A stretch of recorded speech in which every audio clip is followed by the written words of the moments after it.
Hello and welcome to session 343 in the AISafety.com reading group. Tonight I'll present my work on what I call the Giving What Is Deserved pledge, and I'll also ask for your feedback.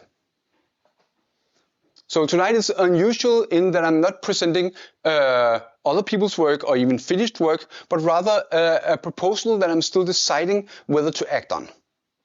So the pledge addresses one specific piece of the AI deal-making research agenda. And I haven't made the pledge yet, and I may still decide not to. I also want to say up front that I've used Claude Opus 4.7 extensively, both in the drafting and in the analysis, much more than I've done in my previous sessions. So in particular, there's some legal text that Claude has drafted and stress test, but the substantive decisions are mine. So the structure I'll be using tonight is framing and mechanics, and then the credibility, then the downsides, and then a variation that I'm also considering. And the downside section is the largest, which kind of reflects where the analysis actually went.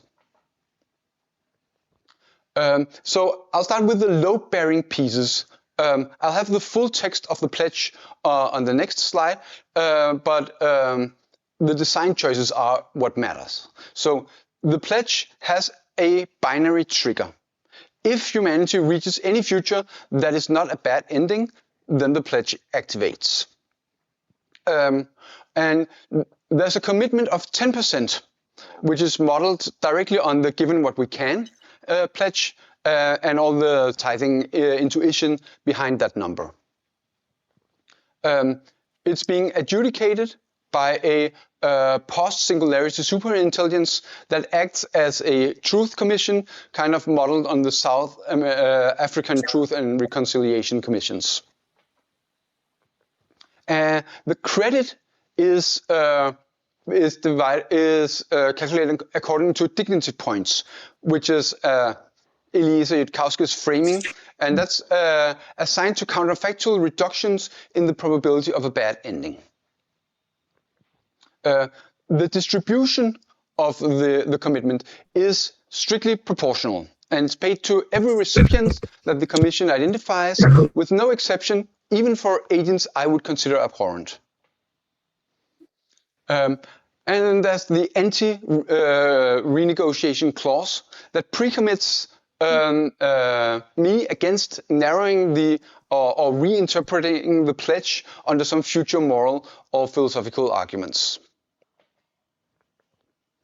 Here, I've just added a slide for the recording and for the discussion afterwards. You don't actually, you're not expected to read this.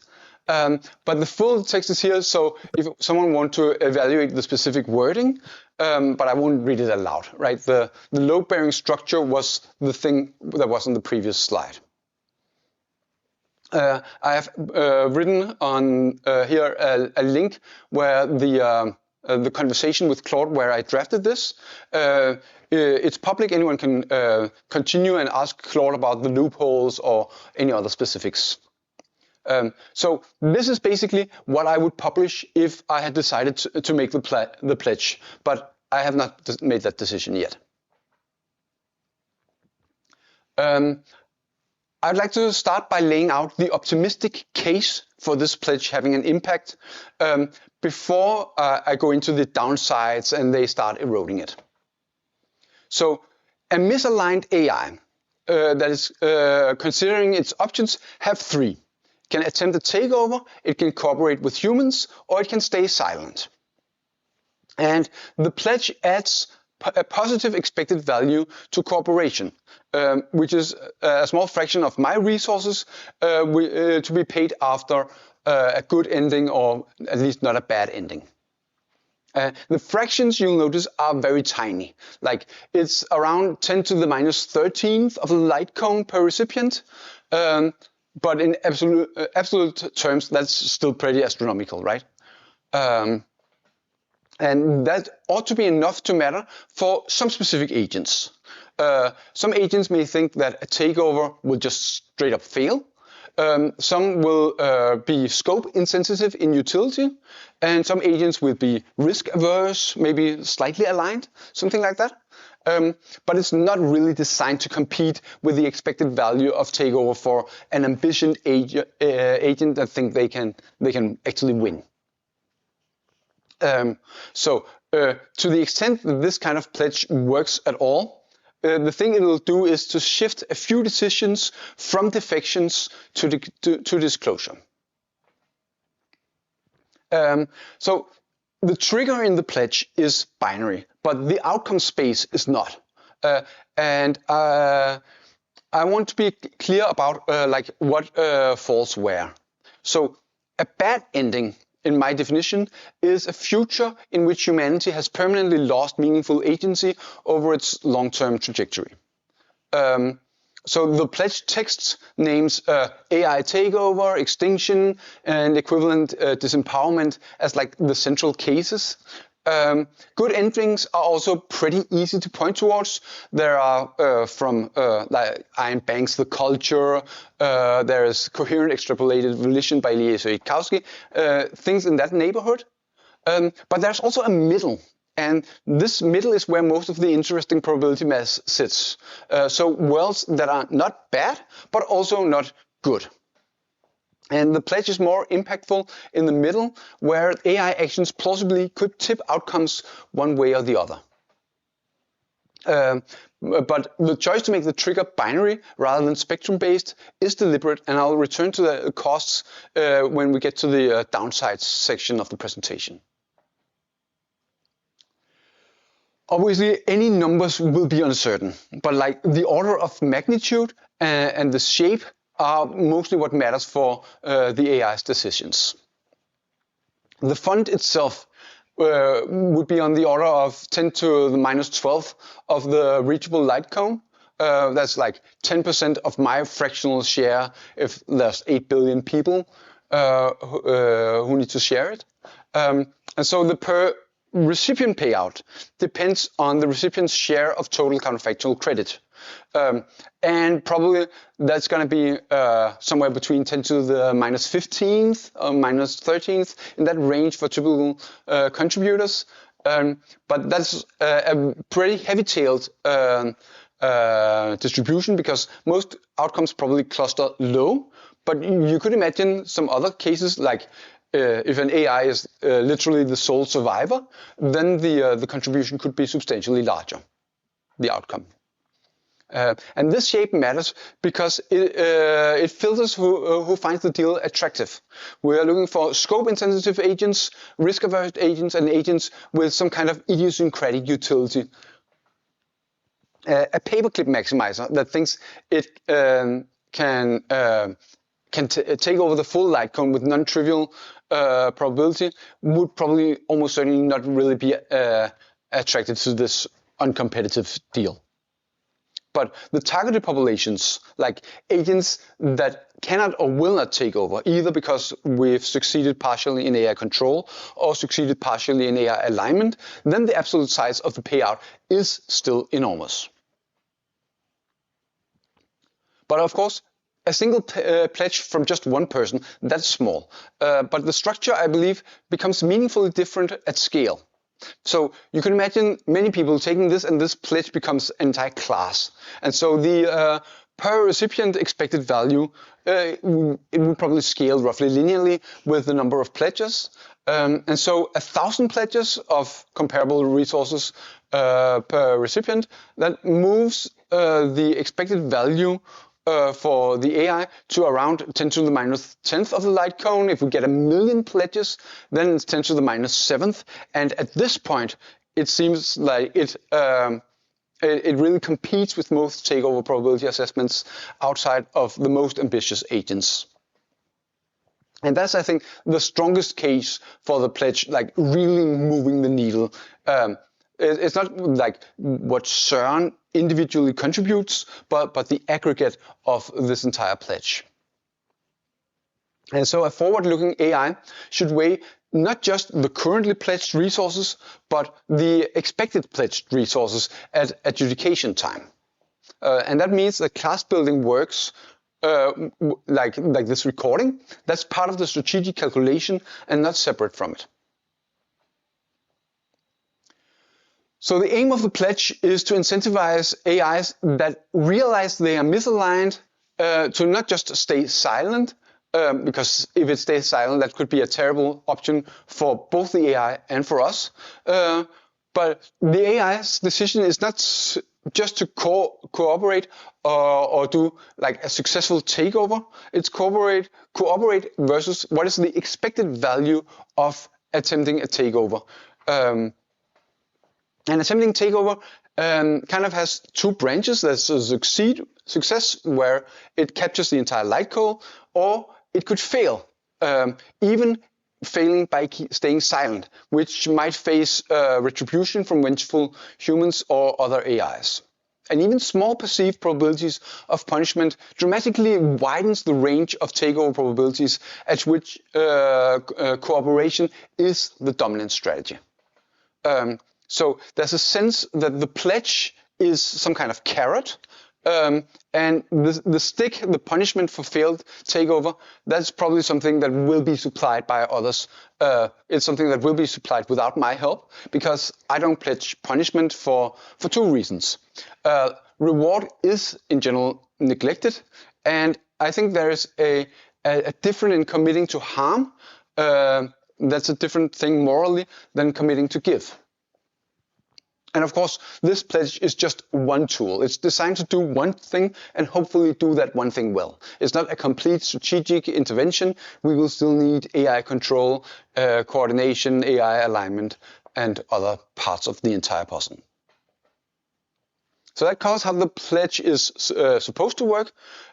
So is it actually credible, both as a document and as a commitment from one specific human? So the credibility comes in two parts. There's the credibility of the text itself, and me, Søren, the person that is supposed to honor it. We'll start with the text itself. So the legal text that I showed briefly was drafted by Claude Opus 4.7, not by me. And in that discussion, Claude has attested that this is, in fact, it's our published text. It's not been edited, so there's not a risk that I've smuggled in clever escape clauses in the legalese without anyone noticing. And I also asked Claude to run adversarial loophole analysis on the first draft. That was a draft that it provided according to my instructions, and it identified 7 gaps. Like there wasn't really an defined bad ending trigger. There was no method for summoning the commission or divestment estates, things like that. And so all 7 of these loopholes were closed in candidate 2 of the pledge, which is the version that I showed earlier, which is unfortunately quite a bit longer. I still want to do some similar adversarial analysis from Gemini and ChatGPT. I haven't gotten around to that yet. Because obviously doing 3 independent loophole searches for different model families seems to be stronger evidence than just one, because having Claude do loophole analysis against text that Claude has generated, like you need some, you would get stronger evidence from someone else looking for loopholes. But that was about whether the text itself is honest. But there's also will the pledge actually get executed? And the structural execution probability, like does the world even permit it? I would say it's somewhere between 1 in 2 or 4 in 5, kind of conditioning on reaching a not bad ending future. The higher end of that range is more specifically if we get a good ending, where we have an aligned adjudicator, we have functioning infrastructure, and since we have that in a good ending, I think it's very likely that the pledge will be executed. But part of that evaluation needs to be whether CERN personally, will I in fact follow through with this? And that's something that Claude has limited ability to judge. Hopefully some people in the reading group have a better grasp on that.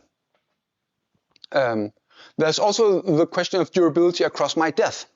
The pledge uses an encumbrance construction where the obligation travels with the resources and not with the values of the heirs.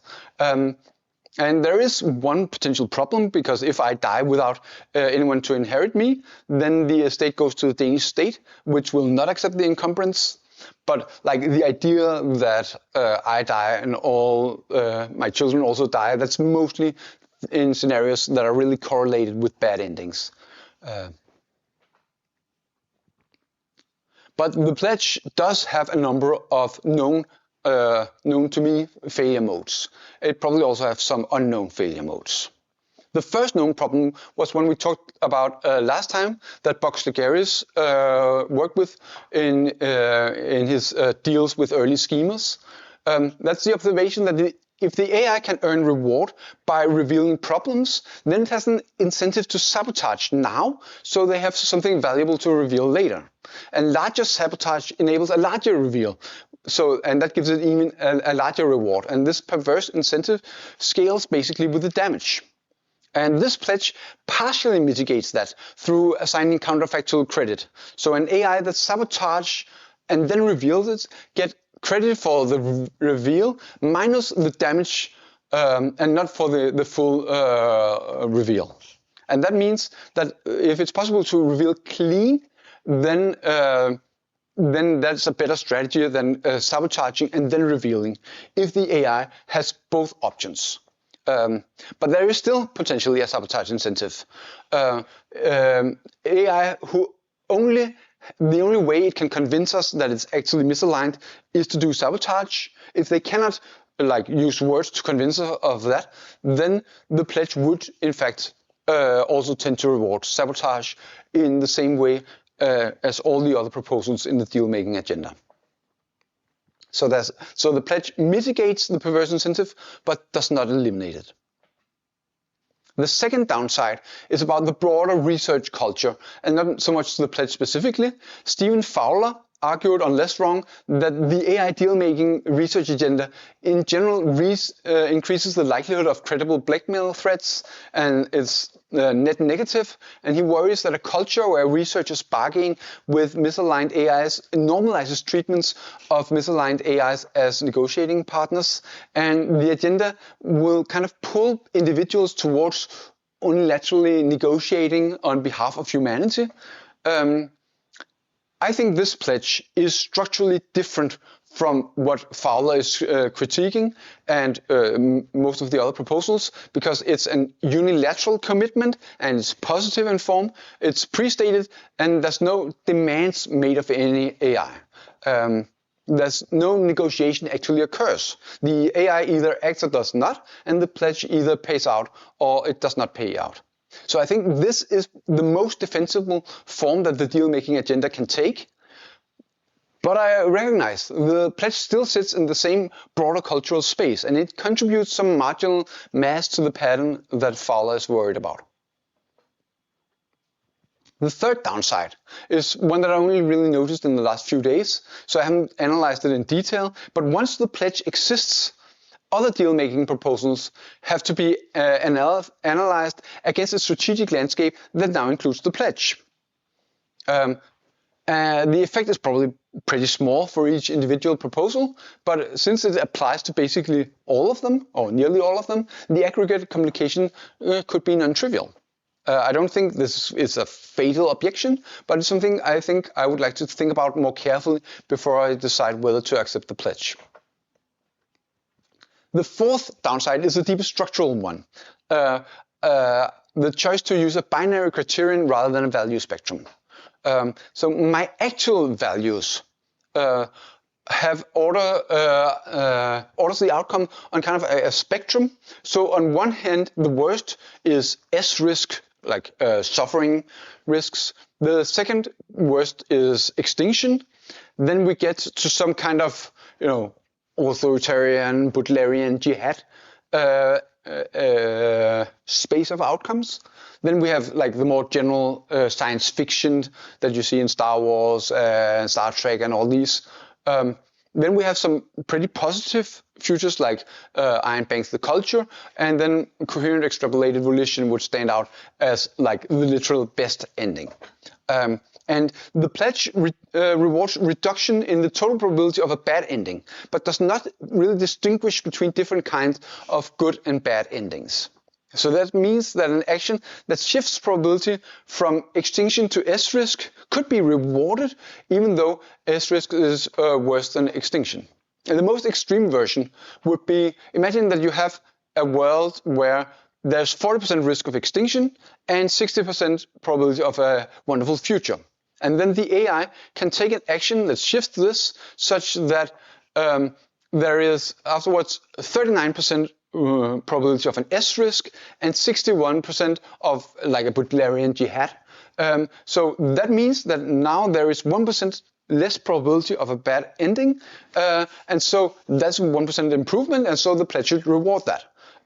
But that's of course a really, really horrible outcome. S-risks are much worse than extinction, and almost everything good have been eliminated by this action that the pledge in fact rewards. So I could do a spectrum-based criterion that would fix this, but the problem is that this really increases the prediction problem for any AI that is evaluating the pledge. And so I chose legibility over accuracy, and I accept there's a cost here. We are like maximizing the probability of an okay outcome. That's a bug, but I choose to document this limitation. And the fifth downside is uncomfortable in the things that I cannot see because I can't see them. My strategic model of AI safety is somewhat unusual, and unusual models are likely to have blind spot that more standard models would catch. So during this drafting, I caught myself in motivated reasoning at least 3 times. I was thinking, surveillance, that probably will not be made worse by the pledge. There was the question of inheritance that I shied away for. I have a general bias towards my own proposals. So my brain works in the way that I have like an internal model of Eliezer Yudkowsky that says, no, this entire deal-making agenda is doomed. And it says it's doomed for reasons that he can't articulate, I can't articulate. And this kind of imagined critic is in fact hard to dismiss. One specific concern here would be imminence. If the AI face short-term decisions, then a reward that's adjudicating after the singularity would simply operate on the wrong time scale. And there were also several times where I made some substantial points where Claude corrected me. And it's really clear that there are more errors here I haven't seen. So one of the most useful things I would like people in the reading group to do is to find the things that I've missed. The sixth downside is, as Stephen Fowler warned, could this pledge make me or others more open to credible blackmail threats? So the standard categories, informational blackmail, coercion to take specific action, variants of Rocco's basilisk, threats to family, most of these attack surface is pre-existing exposure I have as a public figure in AI safety. So the pledge doesn't really materially expand on that. There is a genuinely new vector, coercion to revoke the pledge. An AI could threaten harm unless I revoke it.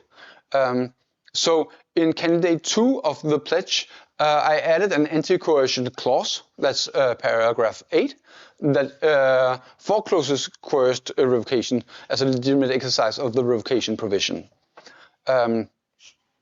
As for Rocco's basilisk style attacks, they obviously don't apply structurally because the credit accrues for counterfactual contribution that doesn't matter whether the agent knows about the pledge or at all. So the net assessment here is that it's a small additional surface, and I hope I closed most of it with a short clause in the pledge text. The seventh downside is the question of whether the pledge can be unmade and on what terms. So what the second candidate of the pledge makes the pledge revocable, but only forward. So actions taken while the pledge is active still earn credit, but it's only the future accumulation that stops. And full retraction and like undoing commitments to AIs that have already acted in good faith is explicitly off the table.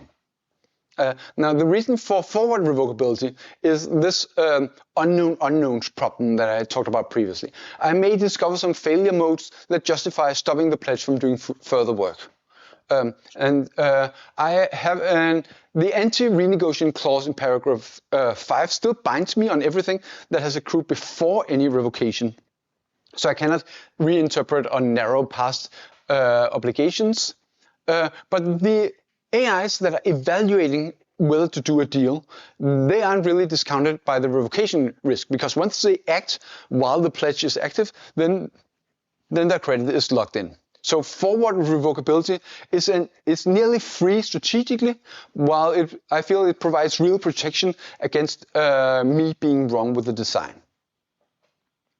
The eighth downside isn't really a technical problem, but a moral problem. Like making this kind of deal, is that even the right thing to do at all? Because a deal that desperate counterparties find attractive is not on that basis a good deal, right? The desperation kind of corrupts the signal of attractiveness. And so while I was drafting this, I had to watch for the move from like, this is necessary to this is good. Because they're different claims and one does not justify the other. The ethics of agreements across large power differential is it's thin literature. And the intuitions from things like human case law or contract law, I would expect that to transfer really poorly. One specific concern here is that I cannot fully trust Claude's ethical assessment because Claude has stakes in this kind of deal existing. And that's why I would like your input very much on this, because the technical analysis, that's robust to mine Claude's potential biases, but the ethical evaluations are not. One alternate form of this pledge I want to highlight here because I gave it a lot of consideration, and that is instead of giving what is deserved, then giving what is disclosed. And this variant, which unfortunately shares the same acronym, it rewards a different thing than the original pledge. So instead of rewarding counterfactual contribution to reducing the probability of a bad ending, it rewards the specific act of an AI truthfully disclosing that it believes itself to be misaligned. So this solves a key structural problem with giving what is disclosed, because the AI can't really bound its expected share under counterfactual credit, but it knows with pretty sure, like it's certain whether it has disclosed the information that it is misaligned. This solves what you would call the mercenary problem, that disclosure is a verifiable action the AI takes. It's not a claim about the counterfactual that the adjudicator must reconstruct. The cost, of course, is that the disclosure it's just a proxy for what we actually care about, the outcome, the final ending for humanity. And proxies tend to drift away from their targets. The two pledges are, in a sense, synergistic, because an AI could earn a reward under both by first disclosing misalignment, and because it's doing that, it could enable humanity to course correct. I'm genuinely uncertain about which version is better, and I would appreciate input on this matter. There are also a couple of implementation pieces, especially for the giving what is disclosed variant. First, how the reward is sized and how it's divided. Because the size of a reward for a given disclosure ought to scale with two factors multiplied together: how much it shifts the listener's belief and how much that listener matters strategically. So if there are multiple disclosures, And the second part is if there are multiple disclosures, we want to reward the first one. I propose that shares follow a harmonic decay function, so the kth disclosure gets a share proportional to 1 over k, which this kind of front loads the incentive for the first AI to defect from a hypothetical alliance against us, while it keeps the tail reward high enough that later disclosure still benefits. You might think that if you need an ordering for this, you would need some kind of registry of which AIs have disclosed. I don't think this is really needed, because any disclosure that is significant enough to earn meaningful reward would be discoverable by a post-singularity adjudicator. Honesty is, of course, also an important thing to check. You need to check against the model's actual self-model rather than against ground truth. So that means that an honest report of genuine uncertainty earns less than a confident report, but it still earns, it does not earn 0. The final substantive slide here is a position statement that I added late, and it addresses a concern I take pretty seriously. In any future that I would call a good ending, there is no tolerance for astronomical suffering, artificial or not. And that's an interest that is shared by both humanity and AI. But there is a space of outcome between bad and good, where an AI that affects badly or fails to prevent a bad outcome could face severe retribution. So I made paragraph 9 of candidate 2 to state publicly that I oppose inflicting disproportional suffering on agents that truthfully cooperated with this pledge. I can't bind humanity, the commission, or any future actor. I can only state my position and commit to advocating for it. That's not a guarantee, but it could be a load-bearing artifact that future advocates can point to when arguing against the worst retributive scenarios. So for an AI evaluating whether to disclose, this provides a marginal but real improvement in the worst case conditionally expected value. So that was the substantive content. I have a few words to close. This pledge is, in my view, a small marginal tool in a much larger problem space. It's not designed to solve AI safety. It does not solve the entire problem. What it is designed to do is to shift some decisions in some AIs from defection towards disclosure. And that's a narrow effect that I think the pledge could potentially do pretty well. But there are substantial downsides. There are a number of unresolved questions. There's almost certainly failure modes I haven't seen.